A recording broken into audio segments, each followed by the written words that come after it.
This is Dragon's Lair for the SNES. It's a game made by Data East, released in 1993, and is based on the famed Don Bluth Laserdisc arcade hit. It's not a direct port of the arcade game, rather it's a platformer that uses the characters, enemies, and locations as inspiration to create an entirely new experience. Although it's not a great or even a good game by any means, I somehow found myself not able to put it down. It's a game that I can't help think how amazing it could have been if the developers just fixed a few little things. That I'll discuss in this video. These simple fixes could have easily turned it around and made it a classic. And after the disaster of a game that was Dragon's Lair on the NES, it would have been awesome if a developer could have come back and made a super great game. However, like I said, I somehow felt compelled to play this game and complete it, and because I'm a big fan of all things Dragon's Lair, it's today's subject on SideQuest.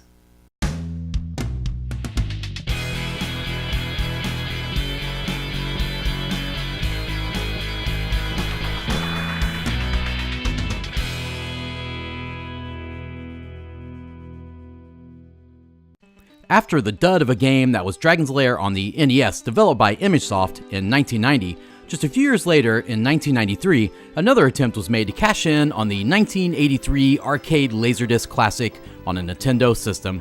This time the game was being developed by Data East, who although released a ton of games I played into the ground as a kid, had many titles that were of questionable quality. 10 years after the arcade game hit the scene, and 3 years after the NES version, Data East threw their hat into the ring with Dragon's Lair on the Super Nintendo. This one is more like what you'd expect. It's a side-scroller that only really relates to the original concept through its style and characters. You go from point A to point B, and there's a variety of enemies you could hack up with your sword or kill via throwing daggers, axes, or throwing stars. Dirk is more slippery than Luigi, but he is still a lot easier to control than in the NES outing, whereas in the NES version, Dirk was clunky and slow. This time he's the total opposite and totally out of control. The game Dragon's Lair for the SNES is pretty much a solid improvement over the NES version, although still not the same as the arcade game where you react to and control full motion videos.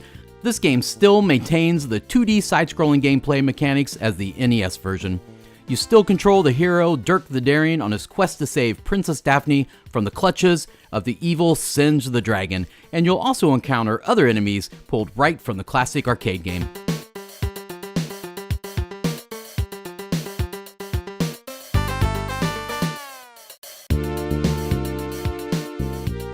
Unfortunately though, this version still has some problems. It can be very confusing to navigate its stages despite them not actually being that large. The sprite work, while it has excellent detail, does take up too much of the game screen. Because of this, it's hard to dictate whether or not a path would be safe to cross or if there's a platform you can jump down to.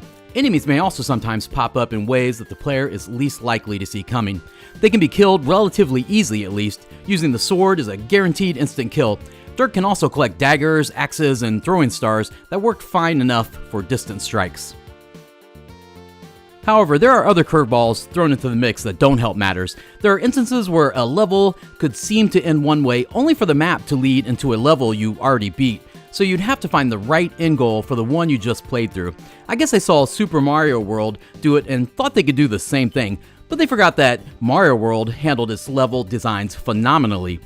Even the password system feels off. You have to manually slash at digits as Dirk rather than enter it like any other game.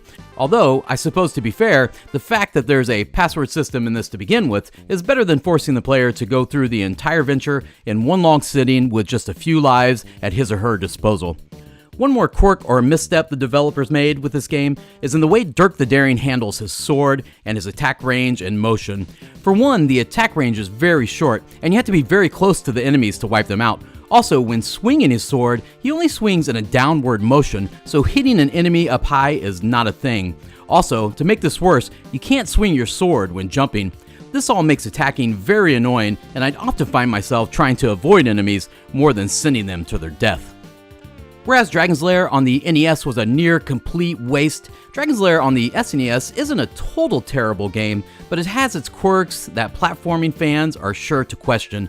It's far from the most pleasant game to play on the console, but there are some interesting qualities about it that make it a bit more than just the usual generic side-scroller. Maybe if only it had some more time in the oven, the folks at Data East probably would have been able to polish it up and improve upon what hasn't worked out so well. They were clearly onto something with this different take on Dragon's Lair, which is more than what can be said for various other side-scrollers on the Super Nintendo. They just couldn't quite flesh it out properly. Amusingly though, this wouldn't be the last time Dragon's Lair would be converted into a platformer, even after consoles became powerful enough to run the actual arcade game.